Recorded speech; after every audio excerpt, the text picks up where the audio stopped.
Hello friends, welcome to day trader Telugu.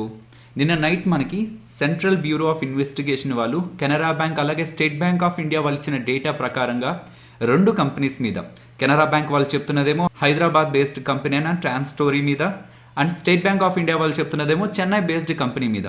So ఈ రెండు కంపెనీలు రిలేటెడ్గా సిబిఐ వాళ్ళు కేసెస్ని బుక్ చేశారని చెప్పి మొదట మనకు అప్డేట్ రావడం జరిగింది.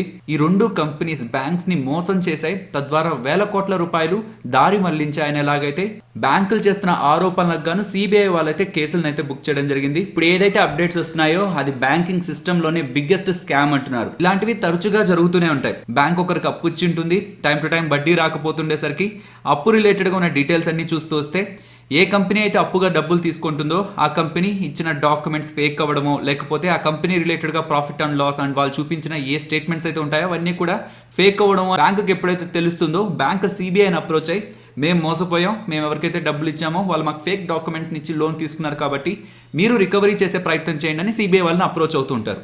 బట్ ఆ నెంబర్ ఎప్పుడు కూడా 60 crores ఎక్కకపోతే 100-200 crores దగ్గరగా ఉంటుంది. కాకపోతే కెనరా బ్యాంక్, ఇక్కడ మన కెనరా బ్యాంక్ అని కనిపిస్తుంది కానీ సో దాని ముందు మీరు చూస్తే కన్సార్టియం అని కనిపిస్తుంది అనమాట. సో కన్సార్టియం అంటే గ్రూప్ ఆఫ్ బ్యాంక్స్ కలిసి ఒక పెద్ద ప్రాజెక్ట్కి ఫండ్ చేసే ప్రయత్నం చేస్తాయి. సో 8,000 crores దగ్గరగా కెనరా బ్యాంక్ ఒకటి ఇవ్వలేదు. కెనరా బ్యాంక్ లీడ్ తీసుకుంటూ మిగిలిన బ్యాంక్స్ని కలుపుకుంటూ 8,000 crores దగ్గరగా వేరొకరికి లోన్గా ఇవ్వడం అండ్ వాళ్ళు ఫ్రాడ్ చేశారని ప్రెసెంట్ సిబిఐకి అయితే కేసును అయితే అప్పగించడం జరిగింది.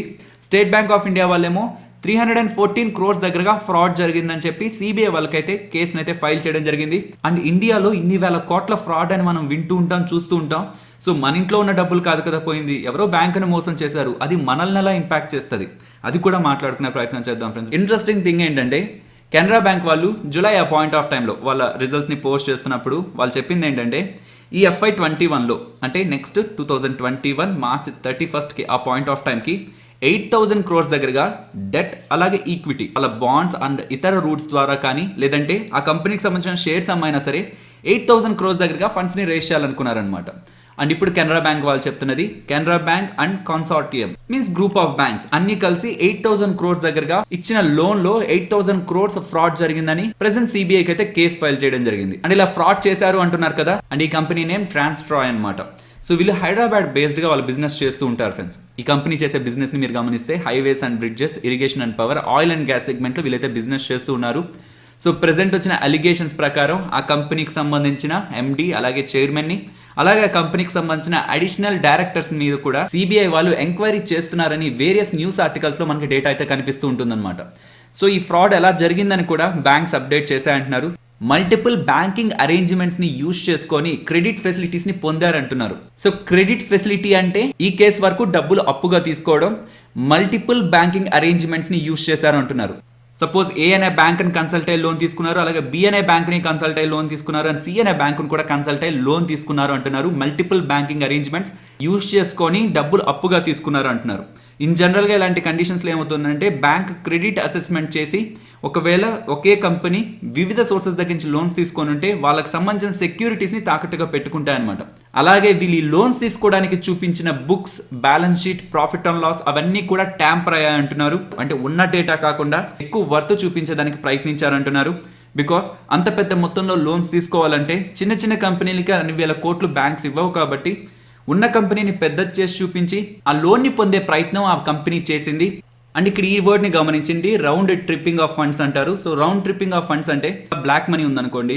సో ఆ బ్లాక్ మనీని డిఫరెంట్ ఛానల్స్ ద్వారా ఇండియా నుంచి ఇతర దేశాలకు పంపించి ఆ దేశాల నుంచి ఇన్వెస్ట్మెంట్స్ పేరుతో మళ్ళీ ఇండియాకి తీసుకురావాలి. శివాజీ మూవీలో చూపిస్తారు కదా, రజనీకాంత్ గారు ఇండియాలో ఉన్న బ్లాక్ మనీని తీసుకువెళ్ళి డిఫరెంట్ కంట్రీస్లో నుంచి డొనేషన్స్ అనే పేరుతో మళ్ళీ ఇండియాలోకి తీసుకొచ్చే ప్రయత్నం చేస్తారు.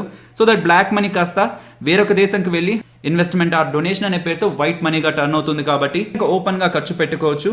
అలా ఈ కంపెనీ ట్రాన్స్ట్రాయ్ వాళ్ళు తీసుకున్న 8,000 crores దగ్గరగా అప్పులు, ఆ నిధుల్ని దారి మళ్లించారని కూడా కెనరా బ్యాంక్ వాళ్ళు ఆరోపణలు చేస్తున్నారు. సో ఇది కెనరా బ్యాంక్ సైడ్ నుంచి. స్టేట్ బ్యాంక్ ఆఫ్ ఇండియా వాళ్ళు కూడా చెన్నైలో ఒక కంపెనీ మా దగ్గర నుంచి 1,314 crores దగ్గరగా డబ్బులు అప్పుగా తీసుకుంది. బట్ వాళ్ళు టైం టు టైం వడ్డీలు కట్టకపోయేసరికి వాళ్ళు ఇచ్చిన డీటెయిల్స్ అన్ని మేము వెరిఫై చేస్తే వాళ్ళు తీసుకున్న డబ్బుల్ని రిలేటెడ్ పార్టీస్కి డైవర్ట్ చేశారు అంటున్నారు. సపోజ్ నేను ఒక ఎక్స్ అనే కంపెనీని డెవలప్ చేయడానికి డబ్బులు తీసుకొని నాకు సంబంధించిన వై అనే కంపెనీకి ఆ డబ్బుల్ని ట్రాన్స్ఫర్ చేసే ప్రయత్నం చేశాను అనుకోండి, డబ్బుల్ని ఖర్చు పెట్టేశాను అనుకోండి. సో ఇప్పుడు ఎక్స్ అనే కంపెనీ పేరుతో కదా బ్యాంక్ డబ్బులు ఇచ్చింది, ఎవరి కోసం అయితే ఆ డబ్బులు ఇచ్చారో వాళ్ళకి ఖర్చు పెట్టకుండా తీసుకున్న వాళ్ళు ఇంకొక కంపెనీస్కి వాళ్ళకి సంబంధించిన రిలేటెడ్ పార్టీస్కి ఆ డబ్బుల్ని ట్రాన్స్ఫర్ చేశారు, డైవర్ట్ చేశారని ఎలాగైతే స్టేట్ బ్యాంక్ ఆఫ్ ఇండియా వాళ్ళైతే ఆరోపిస్తున్నారు. ఓకే, ఇది మనల్ని ఎలా ఇంపాక్ట్ చేస్తుంది? కెనరా బ్యాంక్లో మనం వేసిన డిపాజిట్స్ నుంచో లేకపోతే మన ఇంట్లో ఉన్న డబ్బుల నుంచో కాదు కదా వాళ్ళు ఇంత పెద్ద ఫ్రాడ్ చేసింది. ఇది అర్థం కావాలంటే ట్యాక్స్ పేయర్స్ పాయింట్ ఆఫ్ వ్యూలో, non tax payers point of వ్యూలో ఇలాంటి ఫ్రాడ్స్ని చూడాల్సి వస్తుంది.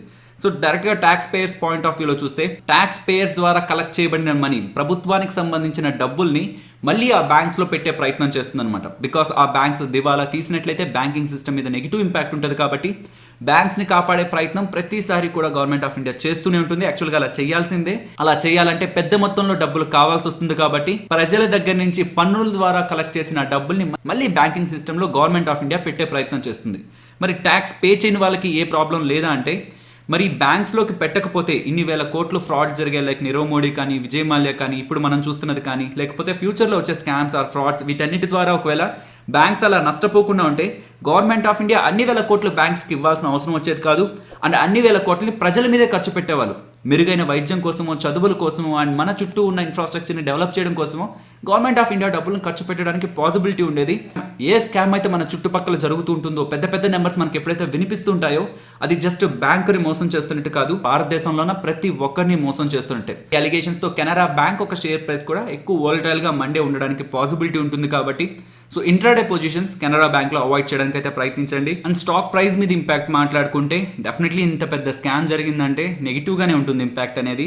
అండ్ షార్ట్ టర్మ్లో సెంటిమెంట్ కూడా నెగిటివ్గా ఉంటుంది ఫ్రెండ్స్. అండ్ ఇక్కడ మనం గుర్తుంచుకోవాల్సిన ఇంకొకటి, ఇప్పుడు ఏ కేసు గురించి అయితే మనం మాట్లాడుకున్నామో అది యాక్చువల్గా January 1, 2020లోనే ఇలా ట్రాన్స్ట్రాయ్ అనే ఒక కంపెనీ కెనరా బ్యాంక్ రిలేటెడ్గా కొంత మోసానికి పాల్పడిందని ఎలాగ అప్డేట్ అయితే వచ్చింది.